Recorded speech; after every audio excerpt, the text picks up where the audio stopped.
ज्योती वाघमारे यांनी राज्याच्या राजकारणाबाबत मोठा दावा केला आहे. त्यांनी म्हटले की महाराष्ट्राच्या राजकारणात लवकरच मोठा भूकंप होणार आहे. काही मोठे राजकीय निर्णय आणि पक्षांतर होण्याची शक्यता असल्याचेही त्यांनी सूचित केले.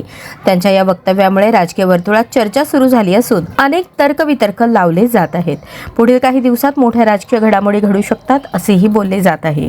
त्यामुळे आता राज्याच्या राजकारणात नेमके काय बदल होणार याकडे सर्वांचे लक्ष लागले आहे. हे बघा, मी तुम्हाला एवढं सांगू शकते कि कुछ तो बड़ा होने वाला है. महाराष्ट्र की राजनीति में बहुत बड़ा भूकंप होने वाला है.